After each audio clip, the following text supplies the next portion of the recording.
Picture this. The ceremony's in full swing. The couple are exchanging their vows and everyone's just dabbing at their eyes. And breaking through this incredible moment is the shrill sound of Uncle Dave's phone as it starts blaring his favourite 90s ringtone. He stands up, waves apologetically, wry smile, and takes the call right there at the back of the chairs, as in just outside of the aisle, just behind everyone. The vows were barely audible above his enthusiastic chat about the footy scores. Or how about this one? The reception is buzzing and the dance floor is packed, and out of nowhere, a guest decides it's the perfect moment for an impromptu karaoke performance on top of the bridal table. The song, I Will Survive. The table didn't. We've all heard the stories about wedding guests who, let's just say, left a lasting impression for all the wrong reasons. Maybe you've even witnessed a few of these moments yourself. Guests who turned up wearing white, or they brought uninvited plus ones, or maybe made themselves a little too comfortable at the open bar. But here's the thing. Being a truly great wedding guest isn't about following a mysterious set of rules or walking on eggshells. It's quite simply about showing up with a little intention, a dash of gratitude, and a whole lot of your best energy. It's honestly not that hard. So whether you're prepping for your first wedding of the season or you're a practised guest just looking to brush up on your etiquette, today's episode is all about how to be the kind of guest that every couple is thrilled to have at their wedding, because you don't want to be that guy, right? Let's get stuck into it. Let's kick it off with the silent killer of friendships and family connections. It's often a little delicate, but so important. Respecting the guest list and the couple's boundaries. I don't have to tell you, weddings are a balancing act. You've got a budget, the venue size restrictions, traditions, cultural expectations, ties and tensions within friendship groups, and interesting family dynamics that all come into play. So let's start at the very beginning.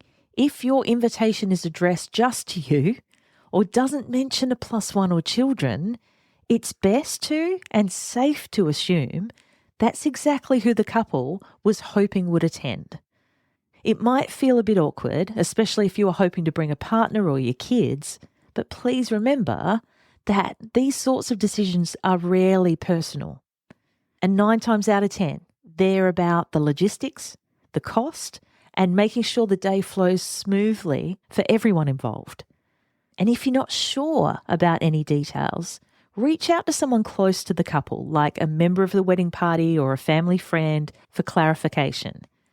Please avoid putting the engaged couple in a tricky spot by asking them directly to make exceptions just for you.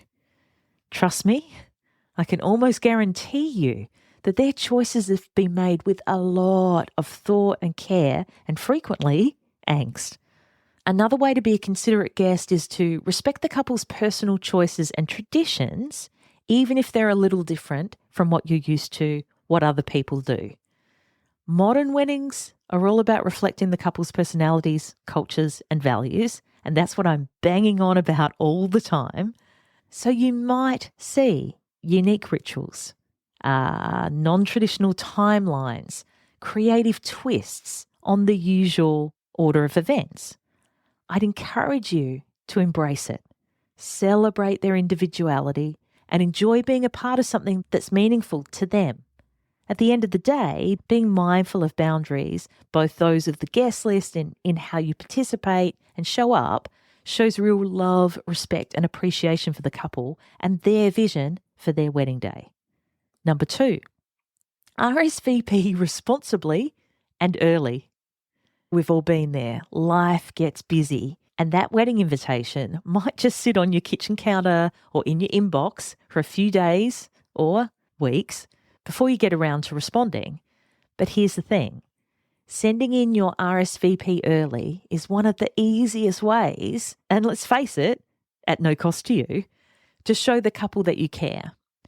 It's not just a formality. It's not just, yeah, they knew that I'd be there, because sending in your RSVP really helps them plan everything. And let's run it down.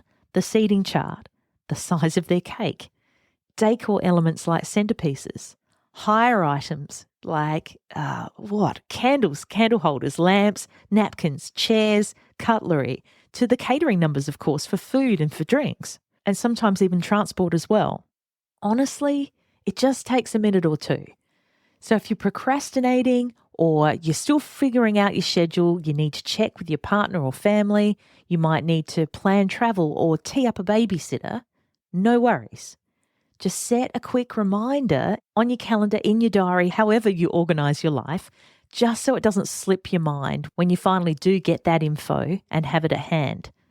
Engaged couples absolutely get that life is hectic, but getting your answer to them on time is such a gift to them during this pressure cooker, busy planning time for them. And just another little note about plus ones again. This topic can feel a bit awkward, right? If the invite says your name only, it's totally okay to show up solo. Chances are you'll know other people there and you might even make a new friend. So the bottom line, a quick RSVP and a little attention to the details on your invitation go a really long way. It's such a simple way to show your support for your friends or family. Number 3, the dress code decoded. What to wear and what not to. Now that we've got your RSVP sorted, let's talk about what you're wearing to the wedding. Because showing up and feeling comfortable and confident is half the fun. The goal is to celebrate the couple and not accidentally become the main event with a wardrobe misstep. Start with checking the invitation or the wedding website for any dress code hints. You're looking for terms like black tie, cocktail, garden party, or maybe something a little bit quirky. If you're unsure what the dress code means, ask someone close to the couple, like a member of the wedding party or a family friend. I'm sure they'd be happy to help you figure out what's appropriate. Because you've also got to remember, by the time the invitations get sent out to guests, there usually has been many in-depth discussions around what the marrying couple are wearing, what the wedding party will be wearing, if they have a wedding party, and what level of formality their wedding will have. It's also a good idea to do a quick Google search or ask someone close about the venue.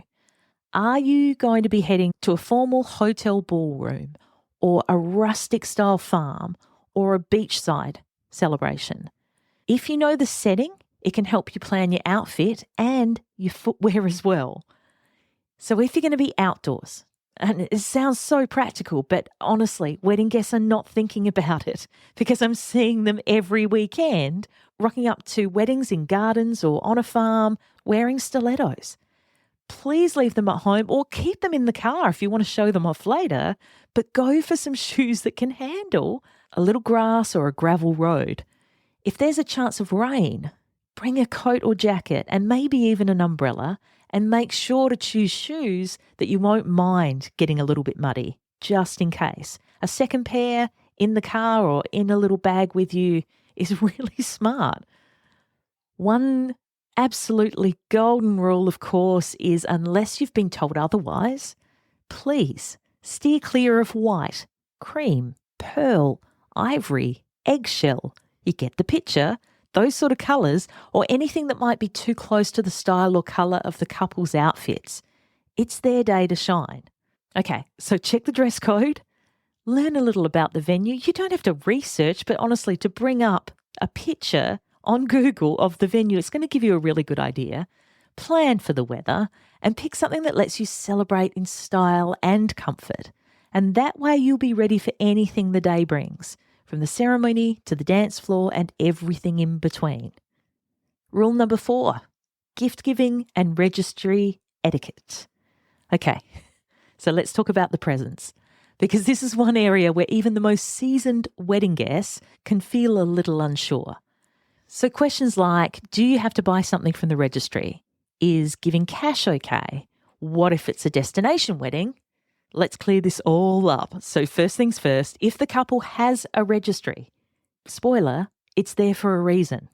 They've spent time picking out things that they'd love to start their new chapter together. So if you choose something from the registry list, it's pretty much always a safe bet. But if the registry items are out of your budget, don't stress. Most couples will include a range of options, or you could chip in with some of the other guests to afford one of those gifts. But if you can't find something suitable, or you know the couple would prefer cash or a contribution to a honeymoon fund or something like that, that's totally fine too. These days, a lot of couples are moving away from traditional or physical gifts, and they would genuinely appreciate help towards an experience like their honeymoon or some other big goal. So just be sure to follow any instructions they've included on their invitation or website. Now, what about those destination weddings? If you're doing a lot of traveling, you're traveling a long way, or it's going to cost you a lot to travel or pay for accommodation, things like that, just to be there, it's a cliche, but it's true. Your presence is often the best gift you can give. But if you'd like to mark the occasion, a card or a small meaningful gift is always a lovely gesture. Just make sure you write things in the card though. Just putting their name up the top and your name down the bottom, that's not what I mean by giving a card. Seriously, put a little bit of thought into it. 3 or 4 sentences, really reach out to them, connect with them. And that is what makes it a lovely, meaningful gesture. And here's an extra little etiquette tip. Whatever you choose, if it's at all possible, try to send your gift to the couple before their wedding day. So when you bring a present to a wedding, especially a physical present, it can sometimes create extra logistical problems for the couple, especially if they're moving between different venues for their ceremony and reception, or they don't have a dedicated planner or coordinator, or are traveling straight after their big day. There are also security issues, believe it or not. There are some people who prey on weddings and go around stealing money out of cards and presents off gift tables. So yeah, if you can, if you deliver or drop off the present before their wedding day, it's one less thing for them to worry about. When it comes to presents and gifts, the important thing to remember is that they are about showing your love and support. It's not about the price tag, but the thought and intention behind your gesture. So whether you're picking something from the registry, you're giving cash, or simply writing a heartfelt note, know that it will be appreciated if you've put the thought into it. You still haven't written your vows yet, have you? Let me help. In around 20 minutes or so, you can easily write personalised wedding vows unlike anything you've heard before that will make your fiancé feel like the most loved, understood and appreciated person on the planet.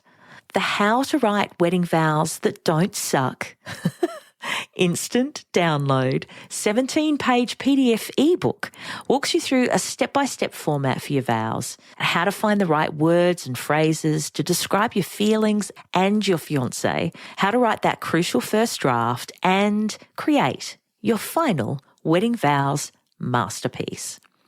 So if you don't know how or even where to start, if you've been Googling your little heart out, or if you've been calling them wedding vows, AEIOU, this ebook is for you. Included in there are also some bonus secrets for getting the most out of your wedding ceremony. So make sure you download your copy right now and get Write Your Wedding Vows crossed off your to-do list today. The link is in the show notes. Rule number 5, and now we're getting down to the nitty-gritty here. Punctuality, presence, and intention. So now we're talking about things that really shape the whole wedding experience. And it's not just for you, but for the couple getting married and everyone there. It's how you show up, both physically and mentally and energetically. Arriving a little early, like you don't have to go overboard, but say 15 minutes before the ceremony, means that you can settle in. You can find your seat if you're lucky enough to have one. You can take a breath before the festivities begin. Doing this also makes sure that you're not the person tiptoeing in just as the couple are making their entrance or they're saying their vows or something like that.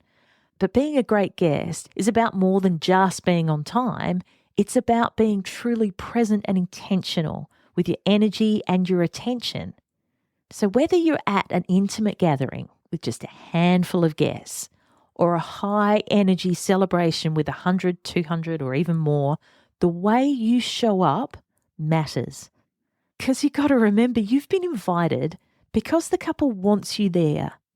They've chosen to spend their hard-earned money and time to create an experience for you. Your meal, your drinks, your surroundings.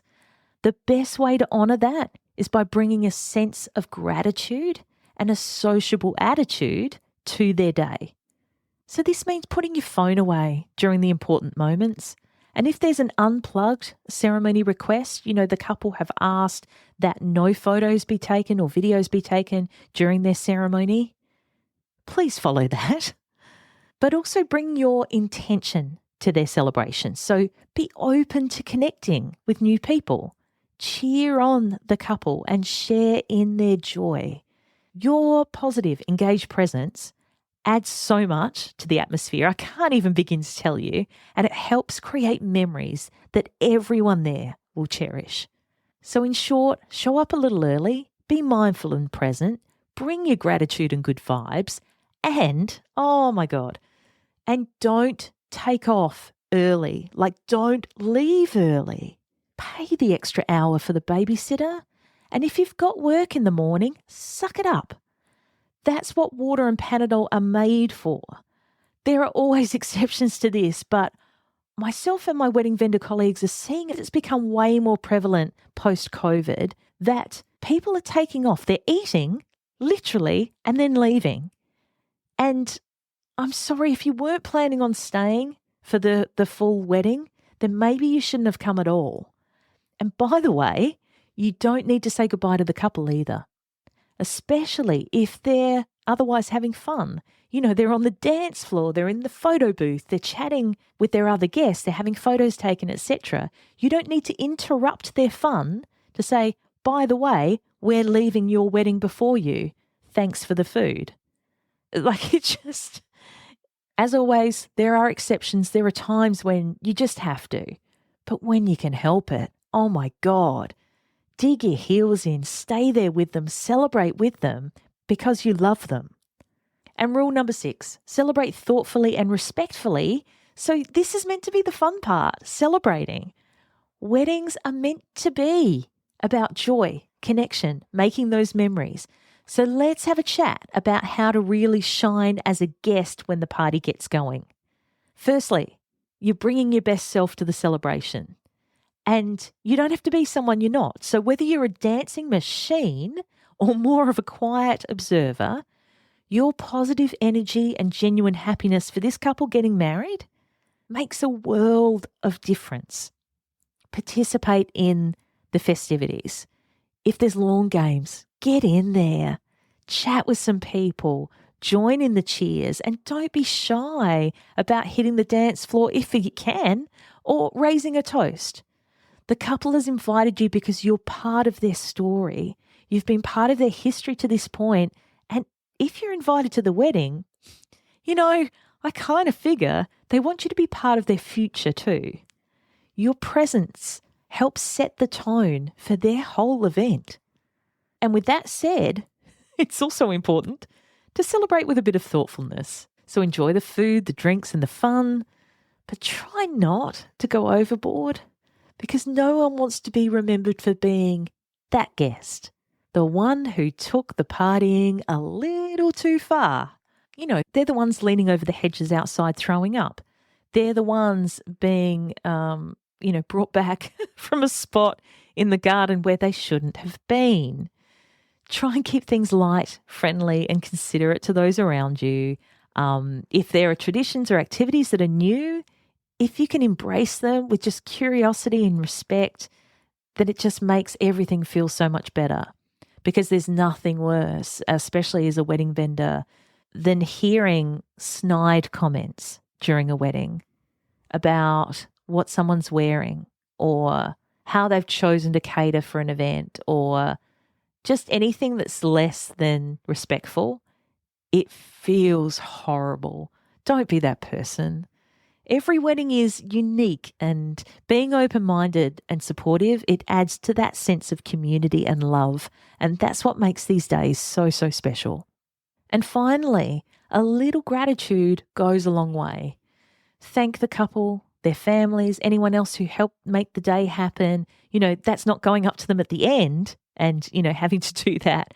But just as you go along, a kind word or a heartfelt thank you is always appreciated and remembered.